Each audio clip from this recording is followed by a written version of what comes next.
Mootummaan Itoophiyaadhaa marii siyaasaa hunda galeessaa fi hunda hammataa ta'e gaggeessuu qabaa Adda Bilisummaa Oromoodha.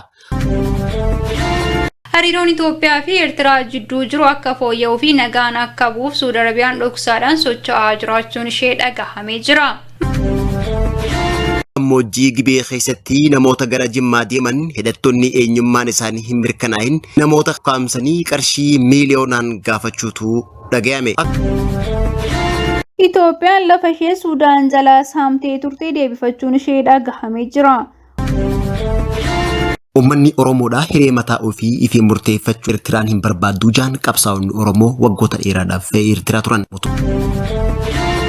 Naannoo Oromiyaa keessatti alaabaa uummata naannichaa bakka hin buune akka hin dhaabanneef ni dhoorkina jechuudhaan obbo Shimallis Abdiisaa dubbatani. Bosonuun Oromiyaa qofa keessatti argamu tokko dooraalaa 15,000 adamsamaa jiraachuu abbaan taayitaa eegumsa naannawaa naannoo Oromiyaadhaa beeksise. Afrikaa kibbaa keessatti rasaasa poolisoonni dhukaasanii lammiileen Itoophiyaa 10 ol madaa'uun himame. Itoophiyaan ala ergii oomisha bunaatiin akkasumas buna oomishuudhaan Afrikaa irraa sadarkaa tokkoffaa addunyaa irraa sadarkaa sadaffaa tahuu daayireektarii abbaa taayitichaa ibsaniiru. Rakkoo baqattoota Oromoo addunyaa irra jiran iyyaafate furmaata barbaaduuf kan dhalate rakkoo ilmaan Oromoo addunyaatti lallabuuf bara 2015 biyya Masiritti afaan Arabaatiin dhawwaaquu eegale. Sagalee akka rasaasaatiin warra dhugaa Oromoo jibburaasaa rakkoo ilmaan Oromoo addunyaatti tasaasaa bara 2016 keessa muummee ministeera biyya Masiriin Dr. Isaam Al-Sharaaf Arkaa walgahii gaazexeessota gamtaa Afrikaa irratti Naayil Awwaardii kan fudhate badhaasa. Heeraa fi seera miidiyaa addunyaa kan guuttate ulaagaa miidiyaa guuttate bara 2016 African Journalists Organization jalatti galmaa'uun Hegere News Network oduu fi odeeffannoo qulqulluu gurra hordoftoota isaatiin gahaa waggoota lakkoofsise. Barsiisaa, buhaarsaa, odeeffannoo wayitaawaaf qulqulluun kan babal'oomsu. Namoota dandeettiif ogummaa miidiyaa qaban hojjechiisaa. Barsiisaa, buhaarsaa, odeeffannoo wayitaawaaf qulqulluun kan babal'oomsu. Namoota dandeettii fi ogummaa miidiyaa qaban hojjechiisaa kan muuxachiisu. Egeree News Network. Maarree kana qofa dhaabbattoota daldala adda addaatii fi oomishaawwan keessan gabaaf beeksisuun tajaajilamtoota walli barsiisu. HNN hanqina gama miidiyaa walabaatiin jiru furuuf kan carraaqu. Miidiyaa keessan miidiyaa keenya deeggaruuf karaa toora YouTube Hegeree News Network seentanii subscribe, like, share goonaan yeroo mara karri odeeffannoo walabaa argachuu keessanii banaadha. HNN. Mootummaan Itoophiyaadhaa marii siyaasaa hunda galeessaa fi hunda hammataa ta'e gaggeessuu qabaa Adda Bilisummaa Oromoodha. Addi Bilisummaa Oromoo waggoota 5 booda walgahii horee giddu galeessaa isaa kan jalqabaa ta'een mootummaan Itoophiyaadhaa marii siyaasaa hunda galeessaa fi hammataa ta'e taasisuu akka qabu dubbataniiti jiran. Itti gaafatamaan hariiroo hawaasummaa paartichaa kataan obbo Lammii Gammachuu teekwaa Itoophiyaatiif akka himeetti walgahicha irratti murteewwan hedduun murtaa'ullee ibseeti jira. Walgahii horee giddu galeessaa tibbana taa'ame irratti mootummaan nagaa fi tasgabbii biyyaa fiduudhaaf marii siyaasaa bal'aa taasisuu akka qabus dubbateeti jira. Qaamoleen qabsoo hidhannoo keessatti hirmaatan waliin haasa'uudhaan rakkoo hiikuu fi dirree siyaasaa babal'atee walaba akka taasisuu yaamicha dhiyeessaniiti jiran. Waggoota 5 dabraniif hooggantoonni fi miseensonni sadarkaan jiran to'annoo jala ooluu fi waajjiraaleen godinaalee fi aanaalee keessa jiran jalqabarraa cufamanii sochiin siyaasaa akka addaan citees obbo Lammiin yaadachiiseeti jira. Horeen yaa'ii waliigalaa gaggeessuun rakkoolee fi qaawwa dhaabicha keessatti uumaman irratti mari'achuuf murtee dabarsuuf jaaramuu isaanillee obbo Lammiin ibseeti jira. Dhaabni kun milkaa'inaa fi kufaatii qabsoo isaa madaalee gara fuulduraatti qabsoo karaa nagaa gaggeeffachuudhaaf kallattii kan kaa'e ta'ullee beeksiseeti jira. Addi Bilisummaa Oromoo qoree itti aanu irratti qabsoo karaa nagaa akka itti fufuus ibseeti jira. Hariiroon Itoophiyaa fi Eertiraa jidduu jiru akka fooyya'uu fi nagaan akka bu'uuf Saudi Arabiyaan dhoksaadhaan socho'aa jiraachuun ishee dhagahamee jira. Maddeen odeeffannoolee garaagaraa akka himaa jiranitti oduun kun Itoophiyaaf carraa gaarii ulaa garaanaa ishee argachiisuu danda'u ta'uu mala jechuudhaan abdatamaa ta'uu isaa eeraniiru. Nagaan gaafa Afrikaa yeroo irraa gara yerootti gaaga'amaa deemuun wal qabate biyyi ollaa Afrikaa galaana diimaan gamaa kan taate Saudi Arabiyaan nagaa gaanfa Afrikaa akka bu'uu fi hariiroon biyyoota akka cimuuf dippiloomaasii riphaa eegalteerti. Hariiroon biyyoota lamaanitti kufuu kan ta'ee jiru gama Eertiraatiin humnoota hidhatanii naannoo Tigraay keessa socho'aa jiran deeggaraa jirti jechuudhaan kan komatamaa jirtu Eertiraan gama kanaan gocha kana waakkattee jirti. Roga Itoophiyaatiin ulaa galaanaa barbaaduuf jecha lafa Itoophiyaa duraanii kan turee fi yeroo ammaa kana harka Eertiraatti argamu buufata doonii Asab Itoophiyaan barbaaduu isheetiin wal qabatee Eertiraanis komii guddaa irratti kaastee hariiroon biyyoota lamaanii eeggaa walitti araaramanii as laafaa dhufeera. Hariiroon biyyoota lamaanii akka cimuu fi waldhabdeen akka furamuuf Saudi Arabiyaan kan hojjechaa jirtu yoo ta'u hariiroon kun yoo Itoophiyaan ulaa galaanaa kan argattu ta'uu himu. Biyyi qoqqobbiin hedduun cimaan irra jiru Eertiraa fi hafuura nagaa biyyoota ollaa waliin akka isheen baafattu ishee dandeessisas jedhamee jira. Erga ministeerri muummee Itoophiyaa Dr. Abiy Ahmad aangoo dhufanii booda kan araaraman Itoophiyaa fi Eertiraan araaramuu isaanii yeroo sanaatiif Saudi Arabiyaan magaalaa Jiddaatti biyyoota lamaan mari'achiisuudhaan akka araaraman taasisuun ishis kan yaadatamudha.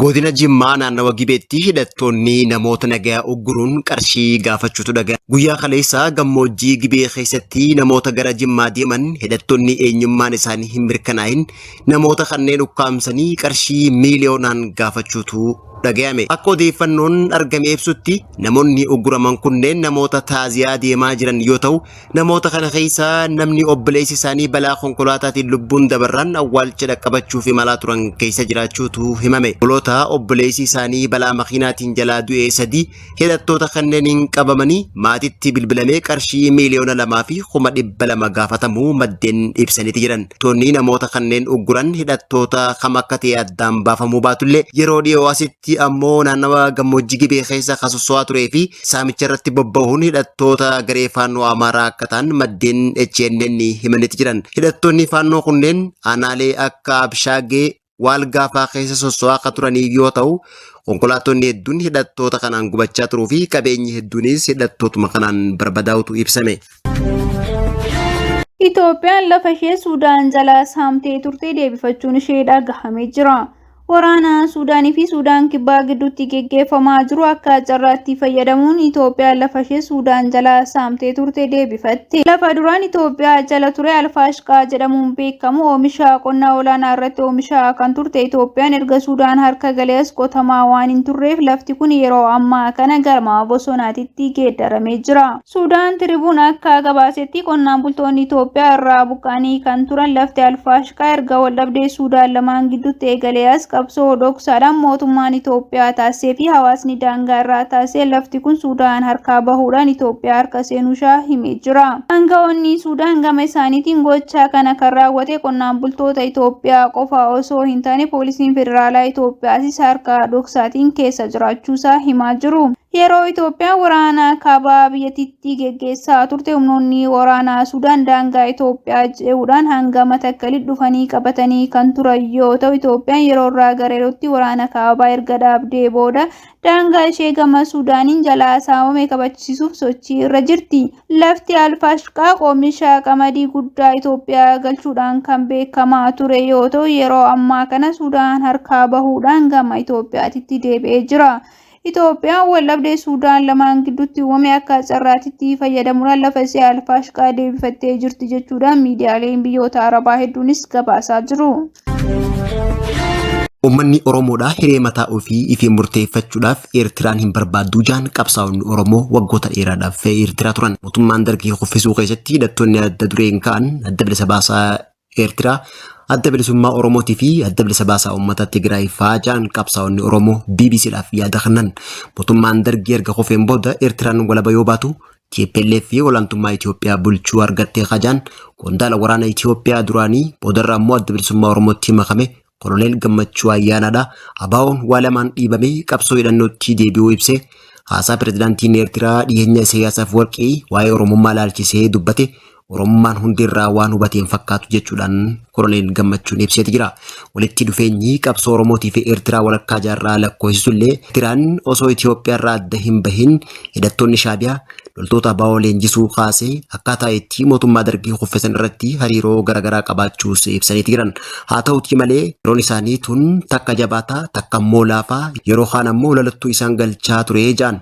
Itoophiyaa keessatti gaafii hiree murteeffannaa sabootaa jabaataa yoo deeme biyyi isaanii fakkeenya gadhee taa'anii waa yaadaniif Keessumaa gaafiin uummata Oromoo hiree murteeffannaaf gaafatu cimsanii akka balaaleffataa turan qondaalli adda bilisummaa Oromoo duraanii obbo Abbaa Caalaa Lataa dubbateeti jira. Bara 1990 keessa gaafa waraanni bilisummaa Oromoo sooressa jaarraa abbaa gadaatiin durfamu biyya Sooriyaatti leenjii xumuruudhaan eebbifaman eebba leenjii waraanaa adda bilisummaa Oromoo san irratti argamuun carraa haasa'uu argate dursaan Shaabiyaa yeroo sanii pirezidaantiin Eertiraa ammaa Isaayyaas Afwerqii ammaaf waliin qabsaa'uu dandeenya garuu booddee walitti qabsaa'uun keenyaaf hin qabu jechuudhaan waraana bilisummaa Oromoo yeroo sanii mufachiisuu akka seenaatti yaadatamu ta'uu isaati.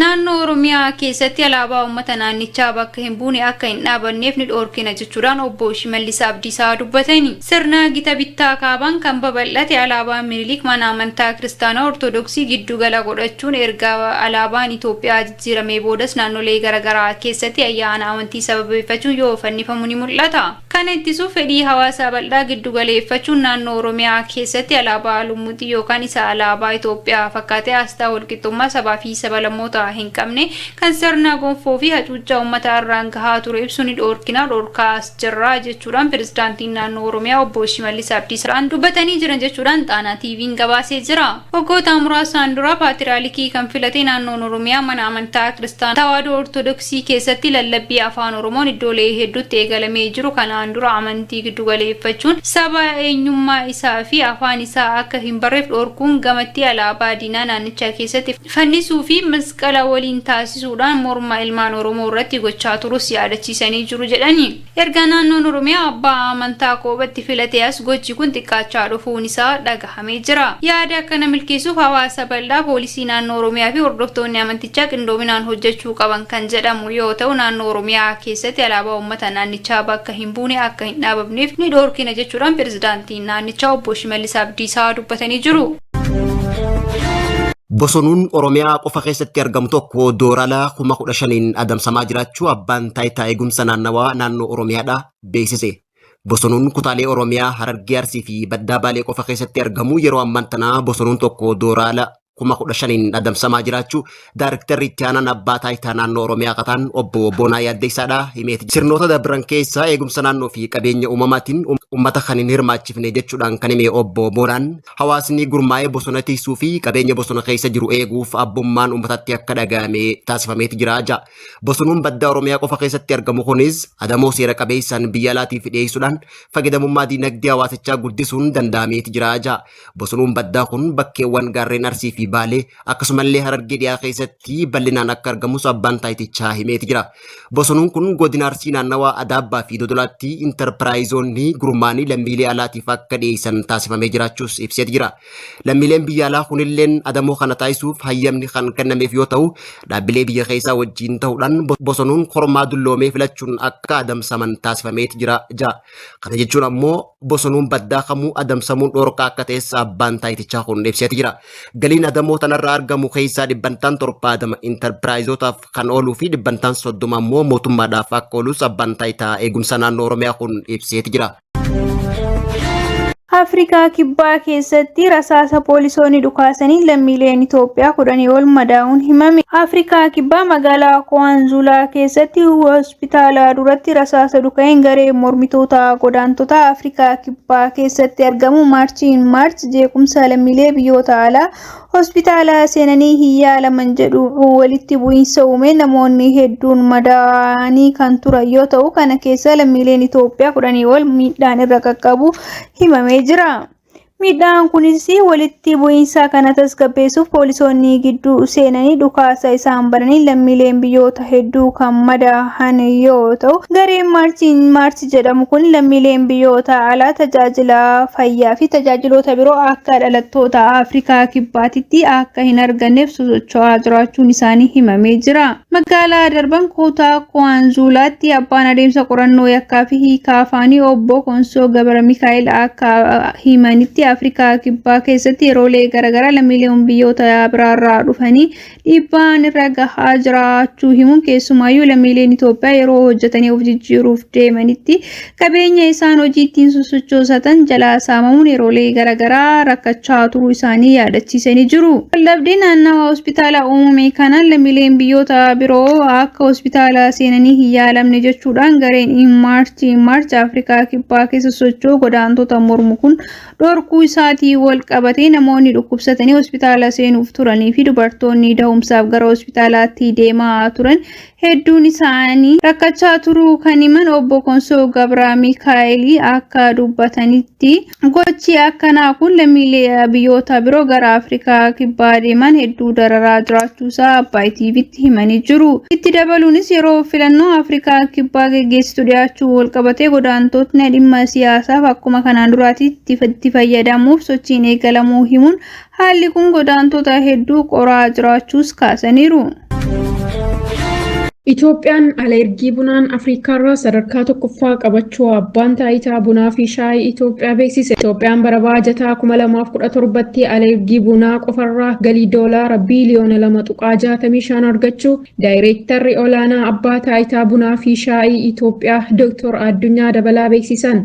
Abbaan taayitichaa bara baajataa kanatti buna toonii 326 gara alaatti erguun galii doolaara biiliyoona 2 argachuuf kan karoorfateen karooraan olitti buna toonii 470 ala erguun galii doolaara biiliyoona 2.65 argachuu beeksiseera. Itoophiyaan ala ergii oomisha bunaatiin akkasumas buna oomishuudhaan Afrikaa irraa sadarkaa tokkoffaa addunyaa irraa sadarkaa sadaffaa tahuu daayireektarrii abbaa taayitichaa ibsaniiru. Kana malees Itoophiyaan qulqullina bunaatiin ammoo addunyaa irraa sadarkaa tokkoffaarra jiraachuunis ni beekama. Bara 2024 keessa Itoophiyaan ala ergii bunaa irraa doolaarri biiliyoona 1.4 kan argatte yoo ta'u, bara 2025 keessa ammoo doolaara biiliyoona 2.63 argachuun galii bara dabree doolaara biiliyoona 1.2 caaluunis ibsameera.